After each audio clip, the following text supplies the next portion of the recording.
ప్రభునందున్న ప్రియులరా, ప్రభువును మన రక్షకుడైన యేసుక్రీస్తు పేరిట మీ అందరికీ ఈ యొక్క ప్రభుదిన శుభములు తెలియచేస్తున్నాను. సకల ఆశీర్వాదములకు కారణభూతుడైన యేసుక్రీస్తు కృప మిమ్మలను మీ కుటుంబాలను సర్వసమృద్ధిగా ఆశీర్వదించునుగాక. ఈ ప్రభుదిన ఆరాధన కొరకై పరిశుద్ధ గ్రంథంలో నుండి పాత నిబంధనలో నుంచి ఒక భాగము, క్రొత్త నిబంధనలో నుంచి ఒక భాగము మనం చదువుకుందాం. మొట్టమొదటిగా పాత నిబంధనలో నుండి కీర్తనల పుస్తకం 116వ అధ్యాయము. కీర్తనల పుస్తకం అండి 116వ అధ్యాయము. 116వ అధ్యాయము 16వ వచనం నుండి చివరి వరకు చదువుకుందాం. కీర్తనల గ్రంథం 116వ అధ్యాయము 16 నుండి చివరి వరకు చదువుకుందాం. ఉత్తర ప్రత్యుత్తరాలుగా. యెహోవా, నేను నిజముగా నీ సేవకుడను, నీ సేవకురాలి కుమారుడనై ఉన్నాను. నీవు నా కట్లు విప్పి ఉన్నావు. కృతజ్ఞతాస్తుతులను నామమున ప్రార్థన. ఆయన ప్రజలందరి ఎదుటను యెహోవా మందిరపు ఆవరణములోను యెరూషలేమా నీ మధ్యను యెహోవాను స్తుతించుడి. చాలు. క్రొత్త నిబంధనలో నుండి మరొక వాక్య భాగాన్ని చదువుకుందాం. క్రొత్త నిబంధనలో నుండి యోహాను సువార్త 12వ అధ్యాయము. యోహాను సువార్త అండి 12వ అధ్యాయము 12వ వచనం నుండి 15వ వచనం వరకు చదువుకుందాం. ఎవరైనా ఒకళ్ళు చదవండి. మరునాడు ఆ పండుగకు వచ్చిన బహుజన సమూహము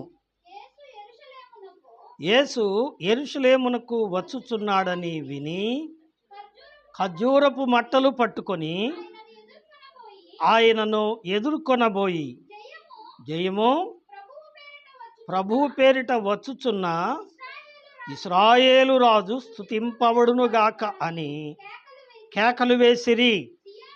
సియోను కుమారి, భయపడకము, ఇదిగో నీ రాజు గాడిద పిల్ల మీద ఆసీనుడై వచ్చుచున్నాడని వ్రాయబడిన ప్రకారము యేసు ఒక చిన్న గాడిదను కనుగొని దాని మీద కూర్చుండెను. చాలు.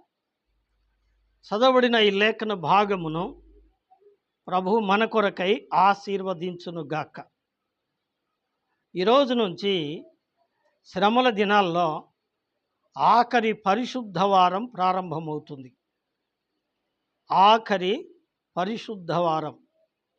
ఎందుకంటే ఈ దినం మట్లాది వారం. ఈరోజు ప్రభు రారాజుగా యెరూషలేములో ప్రవేశించి తిరిగి ఈస్టర్ దినాన, అంటే మట్లాదివారము నుండి ఈస్టర్ వరకు 7 దినాల పండుగ ఇది. దాన్నే పస్కా పండుగ అన్నారు. చూడండి, యోహాను సువార్త 12వ అధ్యాయము 1వ వచనం. కాబట్టి యేసు తాను మృతులలో నుండి లేపిన లాజరు ఉన్న బేతనియకు పస్కా పండుగకు 6 దినములు ముందుగా వచ్చెను. ఎప్పుడు వచ్చాట? 6 దినాల ముందుగా వచ్చాట. యేసు ఆ పండుగకు వచ్చారు. ఎక్కడ వచ్చారు? యెరూషలేముకు వచ్చారు. యెరూషలేముకు వచ్చి ప్రియులారా, ప్రజలందరితో కలుసుకున్నప్పుడు వాళ్ళందరూ కూడా ఖర్జూరపు మట్టలు పట్టుకొని ఆయనను స్తుతించారట. జయము, ప్రభు పేరిట వచ్చు ఇశ్రాయేలు రాజు స్తుతింపబడునుగాక అని ఆయనకు స్తుతిగానములు పలికారట. ఇదేంటిది? యేసు ప్రభువారు యెరూషలేములోకి రావడం అనేది it is not a coincident. అంటే ఇది యాదృచ్ఛికముగా జరిగింది కాదు. ఏదో అనుకోకుండా జరిగింది అంతకంటే కాదు. ఎందుకు అంటే ఇక్కడ రాశారు చూడండి, 14వ వచనం. సియోను కుమారి భయపడకుమో, ఇదిగో నీ రాజు గాడిద పిల్ల మీద ఆసీనుడై వచ్చుచున్నాడు అని వ్రాయబడిన ప్రకారము. విన్నరా? ఇది వ్రాయబడి ఉందట. అంటే ఈ క్రమం, ఈ కార్యక్రమం ప్రవచనాత్మకం. ప్రవచనం ప్రకారం ముందుగా ప్రవక్తల చేత నిర్ణయించబడిన ప్రకారము ఈ కార్యము జరిగింది తప్ప ఏదో అనుకోకుండా యాదృచ్ఛికంగా జరిగింది కాదు. ఏమిటి? ఎక్కడ రాయబడి ఉంది? ఇంకోటి, ఇక్కడ 3 మాటలు ఉన్నాయి. 3 మాటలు మనం వీటిని మూటిని అర్థం చేసుకోవాలి. మొదటి మాట, ఈ ప్రవచనాన్ని చెబుతూ ఉన్నప్పుడు ఏమన్నారండి? సియోను కుమారి భయపడకుమో అన్నారు. సియోను కుమారి అంటే ఎవరు? ఏమండి? సియోను కుమారి అంటే ఎవరు? ఆమె ఎందుకు భయపడుతుంది? ఈ మాట మనం అర్థం చేసుకోవాలి. దాని గురించి కూడా ఆలోచన చేద్దాం. రెండవది, ఆయన ఎలా వస్తున్నాడట? గాడిద పిల్ల మీద ఎక్కి వస్తున్నాడు. ఏమో ఎలా వస్తున్నాడు? గాడిద పిల్ల మీద ఎక్కి వస్తున్నాడు. గాడిదని ఎందుకు ఎక్కి వస్తున్నాడు? రాజుగారు గుర్రం ఎక్కి రావాలి, లేకపోతే రథం ఎక్కి రావాలి. ఏమండి? ఊరేగుతూ రావాలి. కానీ ఈయన ఎలా వస్తున్నాడు చెప్పండి? గాడిదనెక్కి వస్తున్నాడు. ఎందువలన? ఏమిటి దీని భావం? మూడో మాట, వాళ్ళందరూ ఏం చేస్తున్నారు చెప్పండి? వాళ్ళందరూ ఏం చేస్తున్నారు? 13వ వచనం. ఖర్జూరపు మట్టలు పట్టుకొని ఆయనను ఎదుర్కొనబోయి, జయమో ప్రభు పేరిట వచ్చుచున్న ఇశ్రాయేలు రాజు స్తుతింపబడునుగాక అనిరి. ఏమండి? ఏం చేస్తున్నారట? వాళ్ళు ఖర్జూరపు మట్టలు పట్టుకొని వెళ్తున్నారట. ఖర్జూరపు మట్టలు ఎందుకు పట్టుకెళ్ళారు? ఏమండి? ఇంకా వేరే మట్టలు లేవా? వేరే కొమ్మలు లేవా? ఖర్జూరపు మట్టలే ఎందుకు పట్టుకెళ్ళారు అంటే వాటికి కూడా ప్రవచన అర్థము ఉంది. మొట్టమొదటిగా, సియోను కుమారి అంటే ఎవరు? బైబిల్లో ఏమండి, మనకు ప్రైమరీ స్కూల్లో ఉన్నట్టు, ప్రైమరీ స్కూల్లో ఎప్పుడైనా ఎవరైనా చదువుకున్నారండి? ప్రైమరీ స్కూల్లో ఎన్ని క్లాసులు ఉంటాయి? ఏమండి? ఇప్పుడైతే 0 క్లాస్ అన్నారు. అప్పట్లో 0 క్లాసులు లేవు. ఏమండి? లో కేజీ, హై కేజీ, ఆ కేజీ, ఈ కేజీలు అప్పుడు లేవు. ఎప్పుడు మేము చదువుకునేటప్పుడు ఈ కేజీలు, అర కేజీలు లేవండి. ప్రారంభంగా ఏం చేస్తారు చెప్పండి? 1వ తరగతిలో చేరుస్తారు. ఏమండి? అక్కడి నుంచి ప్రైమరీ స్కూల్ అంటే 5 తరగతులు. అర్థమైందండి? 1వ తరగతి, 2వ తరగతి, 3వ తరగతి, 4వ తరగతి, 5వ తరగతి. 5వ తరగతి అయిపోతే 6వ తరగతి నుంచి ఏం చెప్పండి? High school. ఏమండి? ఉన్నత పాఠశాల అంటారు. 6వ తరగతి నుండి 10వ తరగతి వరకు ఏమంటారు చెప్పండి? అది హై స్కూల్ అంటారు. ఇక అక్కడి నుంచి ఏం వస్తుంది చెప్పండి? 11 నుండి కాలేజ్ వస్తుంది. 11 చదివేది జూనియర్ కాలేజీ, అవునండి? ఇక అక్కడి నుంచి డిగ్రీ చదివేది చెప్పండి? డిగ్రీ కాలేజ్ అంటారు. జూనియర్ కాలేజీ, డిగ్రీ కాలేజీ అప్పట్లో ఉన్నాయి. ఇప్పుడు కేజీల కాడి నుంచి ఏమండి మొదలు పెడుతున్నారు. అందుకే చదువు ఎట్లా అయిపోయిందంటే పిచ్చితనం, ఎరితనం అయిపోయింది. స్టాండర్డ్ లెస్ అయిపోయింది. చాలా గొప్ప చదువులు అంటున్నారు కానీ ఏమండి? చదువులు ఏమైపోయినాయి? స్టాండర్డ్ లెస్ అయిపోయినాయి. నిజమే, స్తోత్రం. బాగా గమనించండి. బైబిల్లో ఉన్న 5 తరగతులు ఏంటి? బైబిల్లో ఉన్న 5 తరగతులు ఏంటి చెప్తాను, జాగ్రత్తగా వినండి. మొదటిది మొదటి తరగతి. ఏమండి? ఐగుప్తు కుమారి. ఏమండి? 5 కుమార్తెలు. మొదటిది ఏం చెప్పండి? ఐగుప్తు కుమారి. ఎందుకు అంటే ఐగుప్తులో ఇశ్రాయేలీలు ఎట్టున్నారండి? ఏమండి?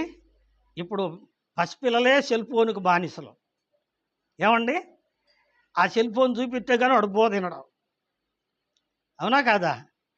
సెల్ ఫోన్ ఆపామనుకో వాడు అన్నం తినకపోక పొరిలాడతాడు. ఏమండి? బానిస. దేనికి బానిస?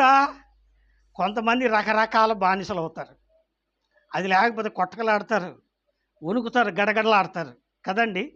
నిజమే, మానవుడు పాపానికి బానిస. కాబట్టి మొదటి తరగతి పాపి. రెండవది బబులోను కుమారి. ఎందుకంటే వచనాలు చూపించడానికి ఇప్పుడు సమయం చాలదు. బబులోను కుమారి. బబులోను అంటే చెర. చెర. గమనించండి, ఎందుకు ఈ మాట చెప్తానంటే మొట్టమొదటిది లైట్గా బానిస అవుతారు. ఆ తర్వాత ఏం చేస్తారు చెప్పండి? ఆ తర్వాత ఏమండి? అది బానిసకు పోయి ఇక ఏమవుతాడు చెప్పండి? ఇక దాంట్లోని ఇరుక్కొని పోతాడు.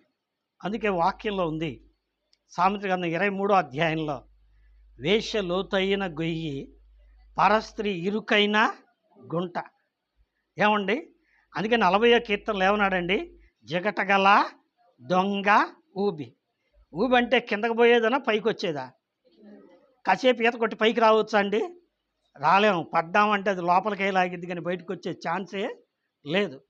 పోనీ ఎవడన్నా ప్రయత్నం చేస్తే అడు కూడా వెళ్తాడు తప్ప తీసే అవకాశమో లేదు. ఇక్కడ మొట్టమొదటి ఫ్యాషన్గా మొదలుపెట్టి లైట్గా అలవాటు అవుతాడు ఐగుప్తు కుమారి. ఆ తర్వాత ఏమవుతాడు చెప్పండి? ఇక బయటికి రాలేక ఆస్తులమ్మి, ఏం చెప్పండి, పుస్తలమ్మి, దేనికోసం? ఏమండి? ఆ అలవాటు కోసం. ఏమండి? నిజమే ప్రియులారా, కొంతమంది సిగ్గు లేకుండా అప్పుడుగుతారు. దేనికోసం చెప్పండి? చెడ్డ అలవాటు కోసం. అది సిగ్గు లేకుండా చేస్తుంది. అందుకే దాన్ని ఏమన్నారండి? చెరా, బబులోను కుమారి. మూడవది ఏంటంటే, 3వ క్లాసు, యెరూషలేము కుమారి. ఏమండి? చెప్పండి. యెరూషలేము కుమారి. యెరూషలేము అంటే రక్షించబడిన విశ్వాసి. ఏమండి? యెరూషలేము అంటే శాంతి నిలయము అని అర్థం. కాబట్టి రక్షించబడిన విశ్వాసి. ఇది 3వ తరగతి. ఏమండి? 4వ తరగతి ఏంటంటే యూదా కుమారి. యూదా అనగా స్తుతి. రక్షించబడ్డ తర్వాత ఏం చేయాలి చెప్పండి? స్తుతించాలి. ఏం చేయాలి? స్తుతించాలి. ప్రభువును ఆరాధించాలి. ప్రభువును స్తుతించాలి, ఆరాధించాలి. రక్షణ అయితే పొందుతాం, కానీ దేవానికి స్తోత్రము అనలేము. ఎప్పుడు చూసినా ఏం మొదలు పెడతాం? ఆ పిల్లోడికి పెన్సిల్ కావాలి ప్రభువా, ఈ పిల్లోడికి నిక్కర కావాలి ప్రభువా, ఆ పిల్లోడికి చెప్పులు లేవు ప్రభువా, ఈ పిల్లోడికి అది లేదు ప్రభు, ఇది లేదు ప్రభువా. నాకు బిడ్డలు ఇచ్చినందుకు నీకు స్తోత్రం, నాకు కుటుంబం ఇచ్చినందుకు నీకు స్తోత్రం కదండి. కాబట్టి యూదా అనగా అర్థం ఏంటి?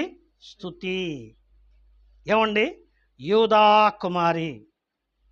కడమ ఏమండి? Higher class. ప్రైమరీ స్కూల్లో హయ్యర్ క్లాస్ ఏంటి? ఫిఫ్త్ క్లాస్, 5వ తరగతి. దాన్ని ఏమన్నారు? సియోను కుమారి. సియోను అంటే సన్నిధి, ద ప్రజెన్స్ ఆఫ్ గాడ్ అంటారు ఇంగ్లీష్లో. సన్నిధి, సన్నిధి విశ్వాసి. అంటే ఎప్పుడు చూసినా ఖాళీ దొరికినప్పుడల్లా ప్రభు వాక్యం చదువుకుంటూ, ప్రార్థన చేసుకుంటూ, ప్రభు మాటలు చెప్తూ, ప్రభు మాటలు వింటూ, ప్రభు కొరకు ఆశపడే విశ్వాసి. ఏమండి? 5 మాటలు. ఇదొక తలంపు. ఏమండి? సియోను కుమారి అంటే 2 మాటల కలయిక. ఇది 2 మాటల కలయిక. ఏమిటా కలయిక? ఇప్పుడు చదువుకుందాం. జకరియా గ్రంథం 9వ అధ్యాయము 9వ వచనం విందాం. జకరియా పుస్తకం 9వ అధ్యాయము 9వ వచనం. సియోను నివాసులారా బహుగా సంతోషించుడి. యెరూషలేము నివాసులారా ఉల్లాసముగా ఉండుడి. నీ రాజు నీతిపరుడును రక్షణ గలవాడును దీనుడై గాడిద పిల్లను ఎక్కి నీ వద్దకు వచ్చుచున్నాడు. ఎవరితో చెప్తున్నారండి?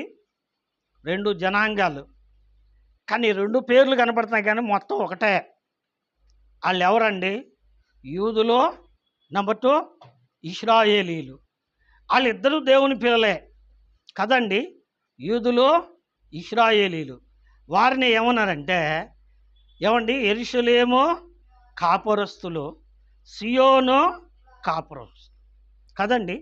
అందుకనే వారిరువురిని కలిపి యోహాను గారు ఏమని పలకరించాడు అంటే, సియోను కుమారి భయపడవద్దు. ఎందుకంటే ఆ దినాల్లో యెరూషలేము ఎలా ఉందంటే భయంతో ఉంది. రోమా సైనికులు వచ్చి ఎప్పుడు పట్టుకుంటారో, రోమా సైనికులు వచ్చి ఏ పన్ను అడుగుతారో, రోమా సైనికులు వచ్చి ఏ విధంగా కొడుతారో, అంతేకాదు ప్రధాన యాజకులు వచ్చి ఏం పన్ను వేస్తారో అని భయంతో బ్రతికే రోజులవి. అందుకని వారి భయాన్ని విడిపించి వారి బానిసత్వాన్ని విడిపించడానికి ఎవరు వస్తున్నాడట? నీ రాజు వస్తున్నాడు. ఏమండి, నీ రాజు వస్తున్నాడు కనుక భయపడొద్దు. మరేం చేయాలా? సంతోషించు. ఏం చేయమరండి? సంతోషించుడి, ఉల్లాసముగా ఉండుడి. దేవుని బిడ్డలారా, ఇప్పుడు మనకు అర్థమై ఉంటుంది, యెరూషలేములో ఉన్న ప్రజల కొరకు వారి యొక్క భయమును పోగొట్టడానికి, వారికి రక్షణనివ్వడానికి ఆయన రక్షకుడుగా వచ్చాడు. ఇది యెరూషలేము కథ కదా, మనకెందుకయ్యా అని మనం అనొచ్చు. కానీ వాస్తవానికి యేసు ప్రభువారు కేవలము యెరూషలేములో ఉన్న యూదుల కొరకు మాత్రమే రాలేదు. ఏమండి, మరి ఎవరి కోసం వచ్చాడు? 1 తిమోతి పత్రిక 1వ అధ్యాయం 15వ వచనంలో మనం చదివితే, పాపులను రక్షించుటకు క్రీస్తు యేసు లోకమునకు వచ్చింది. ఏమ్మా, పాపులంటే ఎవరు? ఏ దేశం, ఏ కులం, ఏ జాతి, ఏ మతం? ఏమండి, ప్రతి మనిషి పాపే, ప్రతి మానవుడు పాపే. పాపం చేస్తున్నారు, పాపం తింటున్నారు, పాపం తాగుతున్నారు. పాప ఫలితమైన పాతాళానికి పాలవుతున్నాడు కదండి. నిజమే. అందుకని దేవుని బిడ్డ సొలొమోను అంటాడు, క్రిందనున్న పాతాళమును తప్పించుకొనవలనని బుద్ధిమంతుడట పరమునకు పోవు జీవ మార్గమును వెతుకుటట. బాగా గమనించండి. అలాగైతే వారిని రక్షించడానికి రక్షకుడుగా వచ్చాడు. రక్షకుడుగా వచ్చిన ఆయన ఎట్టొస్తున్నాడు చెప్పండి? గాడిదనెక్కి వస్తున్నాడు. ఎందుకని? ఈ గాడిద ఏమండి, జంతువులన్నిటిలో కల్లా ఎటువంటి చెప్పండి? ఏమండి, ఒరే ఏనుగా అంటే తిట్టాది? తిట్టు కాదు కదా. వాడు గొప్ప బలంగా ఉన్నాడని పొగుడుతున్నట్లు లెక్క. ఏమండి, ఒరే గుర్రమా అంటే అర్థం ఏంటి? వాడు బాగా పరిగెత్తాడని అర్థం. ఒరే గాడిద అన్నారు అనుకోండి, అంటే అర్థం ఏంటి చెప్పండి? అది తిట్టేనా కాదా? వాస్తవంగా తిట్టే. ఎందుకంటే గాడిద అంత పనికి మాలింది. నిజమేనా అండి? నిజమే. పరిశుద్ధ గ్రంథం ప్రకారం గాడిద నిష్ప్రయోజనమైన జంతువు. లేవికాండం 11వ అధ్యాయం 4వ వచనంలో మనం చదివితే ఏమండి, అక్కడున్న మాట ఏంటంటే, దేవుడు ఇశ్రాయేలు ప్రజలను తినమని చెబుతున్న జంతువులలో ఒక లక్షణం చెప్తూ వచ్చాడు. ఏమిటా లక్షణం అంటే, మీరు ఏదైతే తినాలి అంటే 2 డెక్కలు చీలి నెమరు వేయు జంతువును మీరు తినచ్చు. 2 డెక్కలు చీలనిది, నెమరు వేయినది మీకు అసహ్యం, అది మీకు అపవిత్రం, దాన్ని తినకూడదు అన్నాడు. గాడిదకి 2 డెక్కలు చీలతాయా? చూసారా ఎప్పుడన్నా? ఫాస్ట్గా నువ్వు గాడిదలు కాసి వచ్చావా అయింది అని మీరు అనొచ్చు కదండి. అప్పుడప్పుడు చూస్తూ ఉంటాం. కారణం ఏంటంటే గాడిద కాలు ఎట్లుంటుంది కదండి, 2 డెక్కలో చీలదు. కాబట్టి ఆ వాక్యం ప్రకారం అది ఏంటి చెప్పండి? ఏమండి? నిషేధించబడిన జంతువు. ఏమ్మా? నిషేధించబడిన జంతువు. మరొక మాట నిర్గమకాండం 13వ అధ్యాయం 13వ వచనంలో, నిర్గమకాండం 13వ అధ్యాయం 13వ వచనం మీ తర్వాత చదువుకోండి. అక్కడున్న మాట ఏంటంటే, ప్రతి తొలిచూలు గాడిద పిల్లకు బదులుగా ఏమి ఇవ్వాలట? గొర్రె పిల్లని ఇవ్వాలి. ఒకవేళ ఇవ్వకపోతే ఏం చేయాలి? ఆ గాడిద పిల్ల మెడ విరగదీసి ఊరి వెలపల పారేయాలి. ఎందుకు ఈ మాట చెప్పాడు అంటే, దేవునికి బలియటానికి అది పనికిరాదు. ఏమండి? దేవునికి బలియటానికి అది పనికిరాదు. అది పనికిరాని జంతువు. ఏమండి? పనికిరాని జంతువు. ఇంకా దేవుని వాక్యంలో మనం ముందుకు చూసుకుంటూ పోతే, మూడవదిగా మత్తయి సువార్త 21వ అధ్యాయంలో మనం చదివితే ఒక చక్కని మాట ఉంది. ఏమండి? ఏమంటాడు అక్కడ? ఒక మాట చూడండి. మత్తయి సువార్త 21వ అధ్యాయము 21వ అధ్యాయము భారవాహకపు పిల్ల అంటాడు అక్కడ. చూడండి 5వ వచనం. ఇదిగో నీ రాజు సాత్వికుడై గాడిదను భారవాహకపు పశువు పిల్ల అయిన చిన్న గాడిదను ఎక్కి నీ యొద్దకు వస్తున్నాడు. ఏం వాహనం అంటది? ఏమ్మా? భారవాహనం అంటే అర్థం ఏంటి? ఏమండి? బరువులు మోసేదని అర్థమైందండి. భారవాహనము అంటే బరువులు మోసేది. ఏమండి? బరువులు మోసే లారీలు వేరుగా ఉంటాయి, వాహనాలు వేరుగా ఉంటాయి. ఏమండి? షోగా మనుషులను తిప్పే వాహనాలు వేరుగా ఉంటాయి. నిజమే. గాడిదకున్న గొప్పతనం ఏంటంటే, గాడిద ఏం మోస్తుంది చెప్పండి? తిరగల్లో మోసిద్దా మొయ్యదా? తిరగళ్ళు మోసేది గాడిదే. వాడు ఇంక వేరే బండి మీద ఆడ ఈడ పెట్టుకోడాడు. ఏం చేస్తాడు చెప్పండి? తిరగళ్ళకు తాళ్ళు కట్టి గాడిదల మీద వేసుకొని తీసుకొచ్చి అమ్ముకుంటాడు కదండి. బరువులు మోస్తుంది. రెండవది, ప్రతి దేవుని బిడ్డలారా, సాకలోడు ఏమండి? మాసిపోయిన గుడ్డల మూటలు ఎవరి మీద వేస్తాడు? గాడిద మీదనే వేస్తాడు. ఏమండి? ఏమండి? అది భారవాహనము. మత్తయి సువార్త 11వ అధ్యాయం 28వ వచనంలో ప్రభు ఈ మాట అంటున్నాడు. ఏమని? ప్రయాసపడి భారమును మోసుకొనుచున్న సమస్త జనులారా నా యొద్దకు రండి, నేను మీకు విశ్రాంతిని కలుగజేయుదును అంటున్నాడు. కాబట్టి గాడిద ఏమండి? నిష్ప్రయోజకమైన జంతువు. గాడిద పనికి మాలింది. గాడిద మాసిపోయిన గుడ్డలు మోసేది. ఏమండి? గాడిద అనే తిట్టు దానికే సరిపోయింది. అంతేకాదండి, ఈ గాడిద ఎట్లాంటిదంటే, ఆదికాండం 16వ అధ్యాయంలో, ఆదికాండం 16వ అధ్యాయంలో ఏమండి? ఇస్మాయేలును గురించి ఈ రకంగా మాట్లాడుతున్నాడు. 16వ అధ్యాయం 12వ వచనం ఏమంటున్నాడండి? అతడు అడవి గాడిద వంటి వాడు. ఏమండి? ఎటువంటి వాడట? అడవి గాడిద. ఏమయ్యా అడవి గాడిద యొక్క ప్రత్యేకత ఏంటి అంటే, అనేకుల చేతులు అతనికిని, అతని చేయి అతని అనేకులకును విరోధం. కొంతమందికి ఎప్పుడు విరోధమే. పలకరిస్తేనే వంకరగా మాట్లాడతారు. ఎందుకంటే వాళ్ళ స్వభావం అది ముక్కు మీదనే ఉంటుంది. ఏంటి చెప్పండి? కోపం. ఏమ్మా ఏడుంటుంది? ముక్కు మీదనే ఉంటుంది. ఏమండి? విరోధ స్వభావం. నిజమే ప్రియులరా. గాడిదను ఎక్కాలంటే అంతంత మాత్రం వాళ్ళ వల్ల కాదు.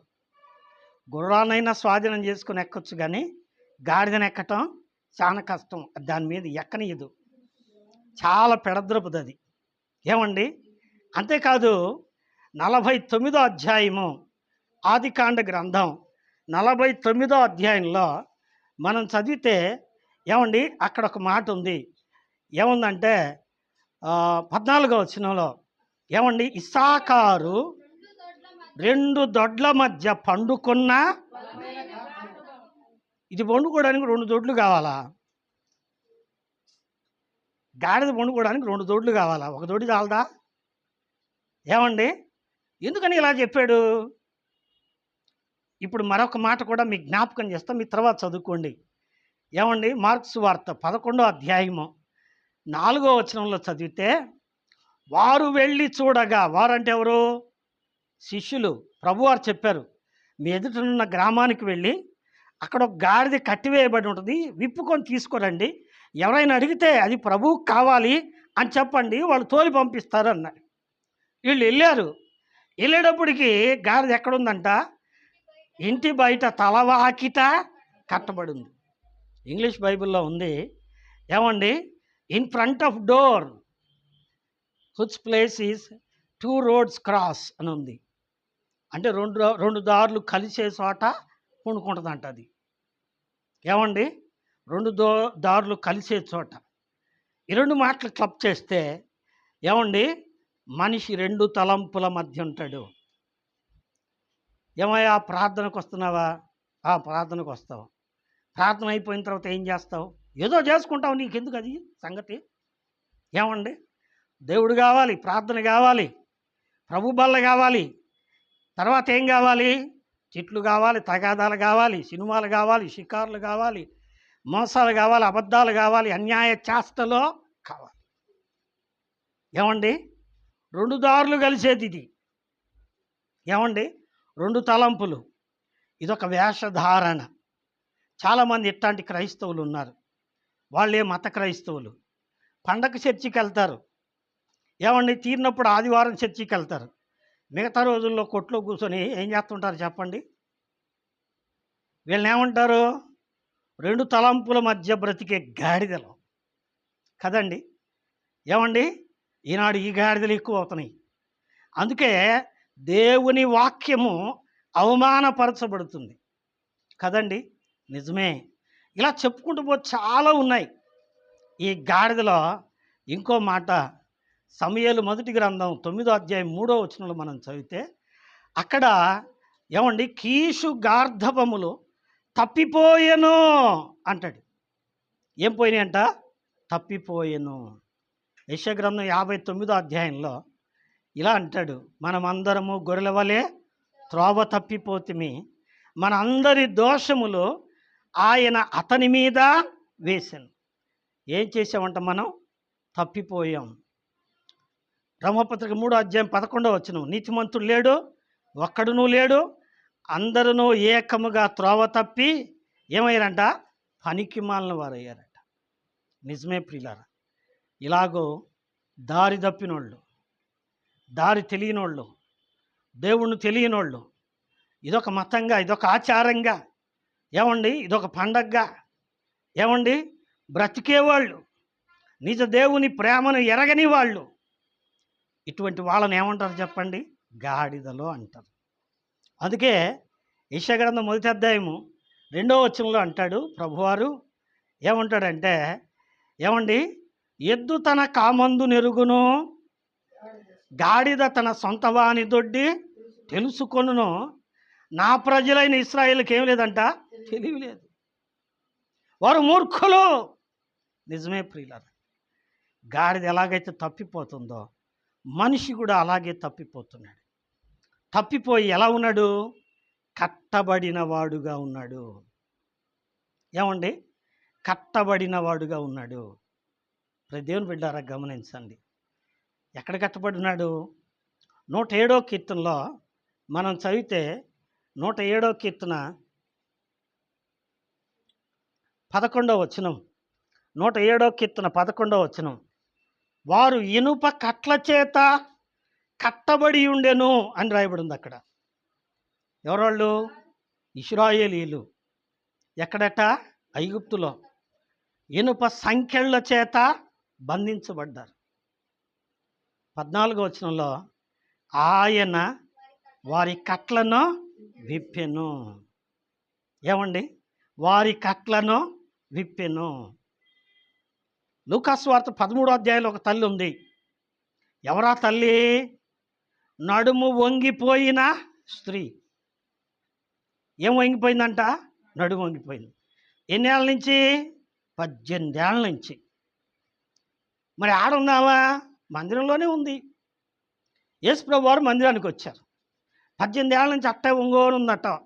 ఒంగోని నాలా గూని ఏమండి, నా గూని ఎవరికి రాకూడదులే. ఏమండి, గూని వంగిపోయి ఉంది. ఇలా వంగిపోయి ఉండగా ప్రభువారు ఆమెని చూశారు. అమ్మా ఇటు రా అని పిలిచారు. పిలిచినప్పుడు అక్కడున్న ప్రధాన యాజకుడు కోప్పడ్డాడు. ఎవడా స్వస్థలు ఇప్పుడు చేస్తావు?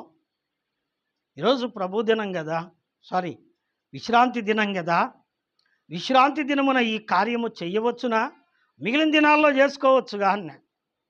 అంటే ప్రభువారు అన్న అక్కడ మాటలు ప్రభువారు అన్నాడు.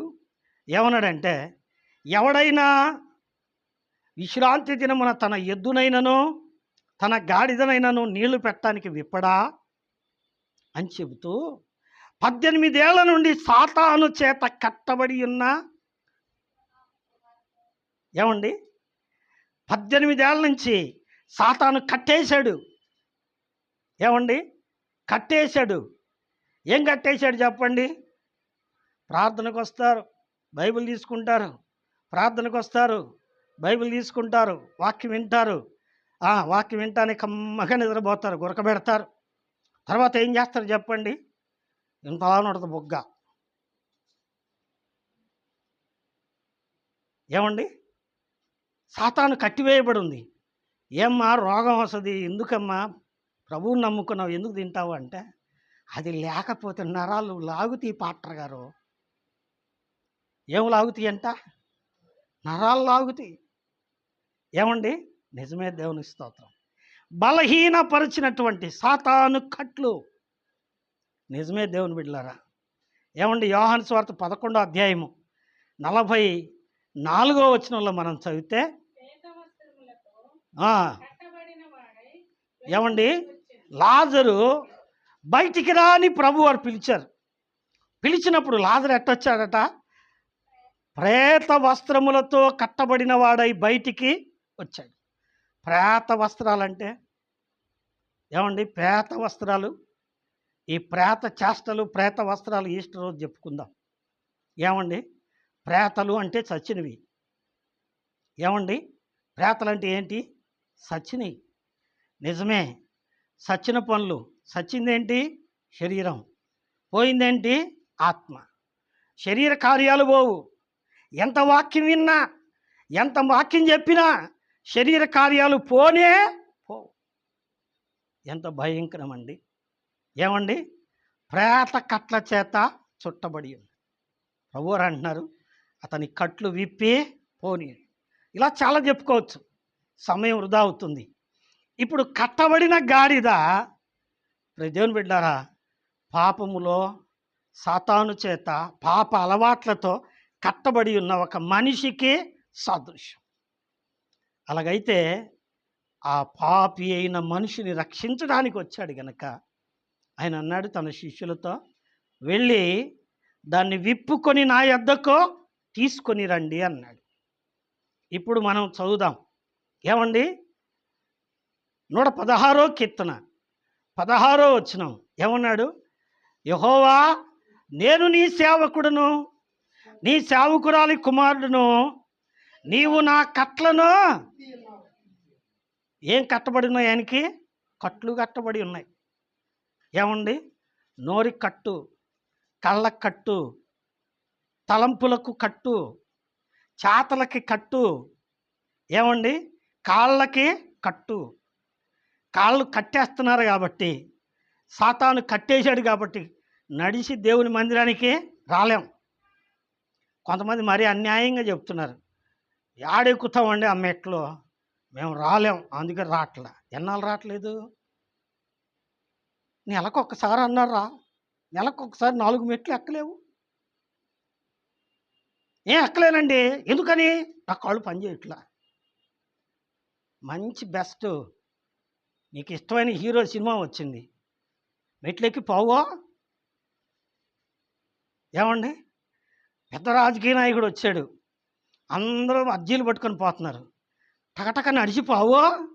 పోతావా? పోవా. కానీ దేవుడి దగ్గర రావడానికి కాళ్ళు లేవు. ఏమండి దేవుడి దగ్గర రావడానికి కళ్ళు.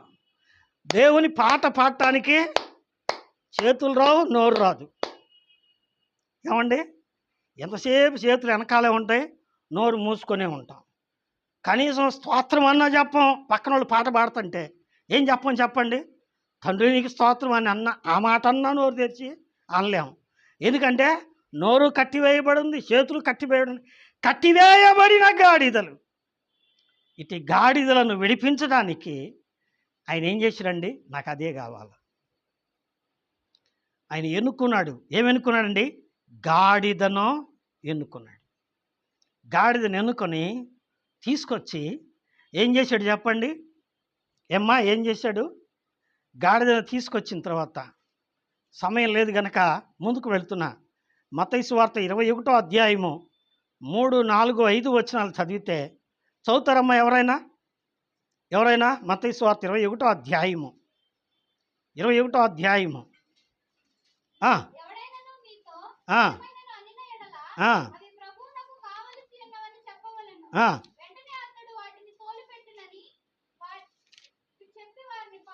ఆ. 7వ వచనం చదువమ్మా. 7వ వచనం. ఆ గాడిదను దాని పిల్లను తోలుకొని వచ్చి వాటి మీద తమ బట్టలు వేయగా ఆయన బట్టల మీద కూర్చుండెను. 8వ వచనం. జన సమూహములు అనేకులు తమ బట్టలు దారి పొడుగునా పరిచిరి. బాగా వినాలి. ఏం చేశారట? తమ బట్టలు గాడిద మీద వేశారట. ఎవరాళ్ళు? శాస్త్రులు, పరిసయ్యులు. ఏమండి? యూదులు ఎట్లాంటి వాళ్ళు? బహునిష్ట కలిగిన వాళ్ళు. వాళ్ళు ఏం చేశారు? గాడిద మీద తమ బట్టలో వేశారు. ఎందుకని దాని అర్థం ఏంటి అంటే, దేవుని వాక్య ప్రకారం యెషయా గ్రంథం 64వ అధ్యాయము ఏమండి మనకేం చెప్తుందంటే, యెహోవా మా నీతి క్రియలన్నీయో మురికి పేలికలే, మా బతుకులు మురికి. అందుకని ఆ గాడిద మీద తమ బట్టలు వేశారు. ఇప్పుడు గాడిదకి ఏమొచ్చినాయి చెప్పండి? వస్త్రాలు వచ్చినాయి. ఏమొచ్చినాయండి? రక్షణ వస్త్రము, స్తుతి వస్త్రము, ఆరాధన వస్త్రం. ఏమండి? పొద్దున్నీ సాయంత్రం దాకా ఒకటే తగాదాడే మనిషి అన్నీ మానేసి ఇప్పుడు ఏం చేస్తుంది?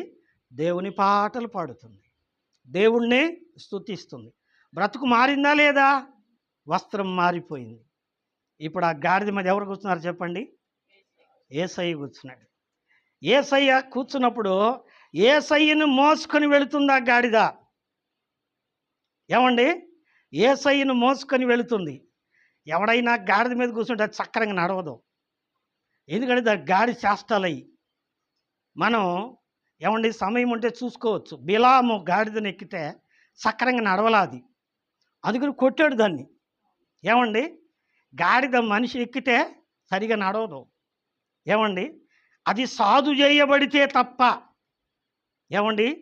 ఈ గాడిద ప్రభువును తన వీపున ఎక్కించుకొని మోస్తూ ఉంది.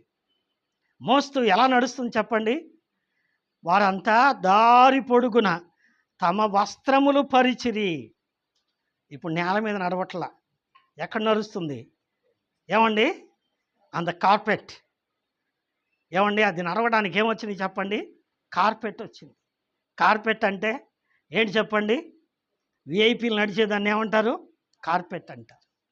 అబ్బో, గాడిద విఐపీ అయిపోయింది.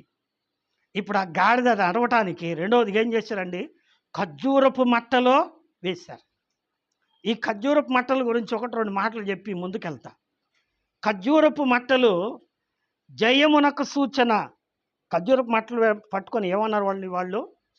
జయము ప్రభువు పేరిట వచ్చువాడు స్తుతింపబడును గాక అన్నారు. అంటే ఖర్జూరపు మట్టలు జయమునకు సూచన. రెండవది లేవీకాండంలో మనం చదివితే ఏమండి? ఖర్జూరపు మట్టలు ఉత్సాహానికి సూచన. ఏమండి? 23వ అధ్యాయం 40వ వచనంలో అంటాడు, మీరు పండుగకు వచ్చినప్పుడు. ఏం పండుగ అది? పస్కా పండుగకు వచ్చినప్పుడు మీరు ఖర్జూరపు మట్టలు, ఈత మట్టలు అన్నీ తీసుకొచ్చి ఏం చేయమంటున్నాడంటే, అవి చేతబట్టుకొని దేవుని ఉత్సాహముతో గణపరచండి అంటాడు. అంటే ఖర్జూరపు మట్టలు దేనికి సూచన? ఆనందానికి సూచన. ఏమండి 92వ కీర్తన 12వ వచనం, నీతిమంతులు ఖర్జూరపు వృక్షము వలె మువ్వవేయుదురు. ఖర్జూరపు చెట్లు దేనికి సూచన? నీతిమంతులకు సూచన. ఏమండి ఖర్జూరపు మట్టలు పట్టుకున్నారంటే వాళ్ళు నీతిమంతుల కింద లెక్క. ఏమండి అంతేకాదు, ఆ ఖర్జూరపు పట్టలు పట్టుకున్న ఆ నీతిమంతులు ఎట్టాడంట, వారు ముసలితనమందు ఇంకా చిగురు పెట్టి ఫలింతురు. 92వ కీర్తన 15వ వచనంలో ఉంది. ఇలా చెప్పుకుంటూ పోతే చాలా ఉన్నాయి. వారు ఆ ఖర్జూరపు మట్టలు పట్టుకొని ఆయనను జయధ్వనులు చేయిచు ఈ మాట అంటున్నారు. ఏమని? ప్రభువు పేరిట వచ్చువాడు. ఎక్కడుంది ప్రవచనం? చదవండి. 118వ కీర్తన 26వ వాక్యం. 118వ కీర్తన అండి, 26వ వాక్యం. యెహోవా పేరిట వచ్చువాడు ఆశీర్వాదముందునుగాక.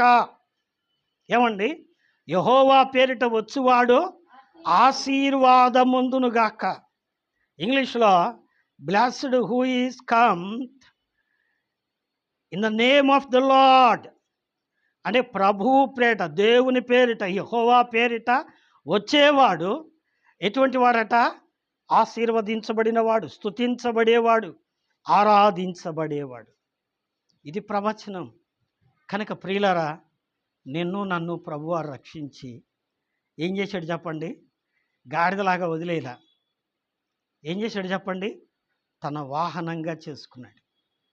నీవు నేను ఏమండి ప్రతి ప్రభు దినాన లెక్క ప్రకారం అయితే ఎప్పుడూ చేతిలో ఉండాలి. మీరు గమనిస్తారు లేదు, నేను ఎక్కడికి వెళ్ళినా నా చేతిలో బైబిల్ ఉంటుంది. నిజమండి, నాకు అదొక అలవాటు. పడుకున్నప్పుడు కూడా బైబిల్ తలకాడ ఉండాలి, లేకపోతే నిద్ర పట్టదు నాకు. ఏమండి ఆ బైబిల్ చేతిలో ఉండాలి. నిజమే, దేవునికి స్తోత్రం. దేవుని యొక్క బిడ్డలు దేవునిని పట్టుకున్న తర్వాత విడిచిపెట్టకూడదు. ఏమండి విడిచిపెట్టకూడదు. ఈ గాడిద ప్రభువును మోస్తూ ఉంది. అనగా నువ్వు నేను కూడా ఏమండి ప్రభువును నమ్ముకొని ప్రభువును ఊరేగించుచు. ఇప్పుడు చదవండి కొరింథీయులకు రాసిన 2వ పత్రిక 2వ అధ్యాయము 14వ వచనం. ముగించుకుందాం. కొరింథీయులకు రాసిన 2వ పత్రిక 2వ అధ్యాయము 14వ వచనం. మా ద్వారా ప్రతి స్థలమందును క్రీస్తును గూర్చిన జ్ఞానము యొక్క సువాసనను కనపరుచుచు ఆయన యందు మమ్మును ఎల్లప్పుడూ విజయోత్సవముతో ఊరేగించుచున్న దేవునికి స్తోత్రం. ఏమండి గాడిద కంటే పనికి వాళ్ళం మనం వెళ్ళి ఏం చేస్తున్నాం? యేసు ప్రభువుని నమ్ముకొని నీలో దెయ్యం పోయిద్ది. ఏమండి చెప్పడానికి మనం అర్హులమేనా? కాదు. కానీ దేవుని మాటలు చెప్పే అధికారం ఎవరిచ్చారు? దేవుడిచ్చారు. ఆయన వాక్యాన్ని మోసుకెళ్తున్నాం, ఆయన మాటలు మోసుకెళ్తున్నాం, ఆయన ప్రార్థన మోసుకెళ్తున్నాం. మన మీద ఎవరున్నారు చెప్పండి? యేసయ్య ఉన్నాడు. యేసయ్యను మోస్తున్న గాడిదలం మనం. మమ్మును ఎల్లప్పుడూ విజయోత్సవముతో ఊరేగించుచున్న దేవుడు. ఏమండి ఎక్కడికి వెళ్ళినా కానీ మనతో వస్తున్నాడు. ఏమండి మన వెంటే వస్తున్నాడు. ఆయన అన్నాడు, నిన్ను వినువను, నిన్నెన్నడూ ఎడబాయిను అన్నాడు. కాబట్టి ప్రియులారా, ఇక్కడ 3 సంగతులు అనుకున్నాం. ఒకటి సియోను కుమారి అంటే యెరూషలేము వాసులు. రెండవది గాడిద, పాపంలో పడి ఉన్న నిన్ను నన్ను సూచనగా ఉంది. 3 ఖర్జూరపు మట్టలు, ప్రభువుకు స్తుతి, ప్రభువుకు ఆరాధన, ప్రభు రక్తములో కడుగబడి నీతిమంతులుగా తీర్చబడిన వారు ప్రభువును ఆరాధించే స్థితి. ఏమండి ఇలా చదువుకుంటూ పోతే చాలా ఉన్నాయి. ప్రకటన గ్రంథం 7వ అధ్యాయము 9వ వచనం మనం చదివితే, వారు తెల్లని వస్త్రములు ధరించుకొని ఖర్జూరపు మట్టలు చేతబట్టుకొని సింహాసనమందు ఆసీనుడై ఉన్న వానికిని గొర్రె పిల్లకును మా రక్షణకై స్తోత్రం అని చెప్తున్నాడట పరలోకంలో. ఏమండి? నిజమే. దీనికి సాదృశ్యం ఏంటి చెప్పండి? ఖర్జూరపు మట్టలు ఆరాధనకు సూచన. ఈ పూట నిన్ను నన్ను పాపం నుండి విడిపించి, పరిశుద్ధపరిచి, పాపపు కట్లను విడిపించి, ఆయన వాహనంగా చేసుకుని, ఆయన వెంట తీసుకుని, ఆయనతో జీవించే గొప్ప భాగ్యం ఇచ్చినందుకు మనం ఏం చేయాలి చెప్పండి? ఏమండి? ఆయన్ని స్తుతించాలి. ఎట్ట చేశాడయ్యా? ఎట్ట చేశాడు? మనం ఇందాక చదివాం. నిర్గమకాండం 13వ అధ్యాయం 13వ వచనం. గాడిద పిల్లకు బదులుగా ఏమి ఇయ్యాలట? గొర్రె పిల్లని ఇయ్యాలి. లేకపోతే గాడిద పిల్ల మెడ ఇరగదీస్తే ఏమైద్ది? చచ్చిపోద్ది. మనం పాపం విషయమై చనిపోకుండా ఏమండి? పేతురు రాసిన మొదటి పత్రిక 2వ అధ్యాయం 24వ వచనం ప్రకారం మనము పాపముల విషయమై చనిపోయి నీతి విషయమై జీవించినట్లు ఆయన తానే తన శరీరమందు మన పాపములను మాను మీద మోసుకున్నాడు. మన కొరకు రక్తం చిందించాడు, మన పాపాలను విడిపించాడు, మనల్ని రక్షించి తన వాహనంగా, తన బిడ్డలుగా, తన పరిశుద్ధ సంఘంగా చేసుకున్నాడు. ఏమండి? సియోను కుమార్తె ఎవరు చెప్పండి? సంఘమే. ఏమండి? సియోను కుమార్తె ఎవరండి? సంఘమే. తన సంఘంగా చేసుకున్నాడు. అందుకంటున్నాడు, సియోను కుమారి భయపడకు, సంఘమా భయపడకు, నీ రాజు వస్తున్నాడు. ఆయన నీతిమంతుడు, నీ కష్టాలను తీరుస్తాడు, నీ మీదకి లేచే వాళ్ళను తీరుస్తాడు, నీకు మేలు చేయడానికి వస్తున్నాడు. ఎదురు చూస్తున్నావా? ఆయన వస్తున్నాడు. సిద్ధంగా ఉన్నావా? లేకపోతే ఇదే మిక్కిలి అనుకూల సమయం. ఇప్పుడే ఆ ప్రభువునందు విశ్వాసం ఉంచి నీ పాపం ఒప్పుకొని విడిచిపెట్టి ఆయన రక్షకుడిగా అంగీకరించి ఆయన్ని ఆరాధించాలని మనవి చేస్తూ మాటలు ముగిస్తున్నాను. దేవుడు ఈ కొద్ది మాటలను మన కొరకై ఆశీర్వదించునుగాక. ఆమేన్. ఆమేన్. ఇదిగో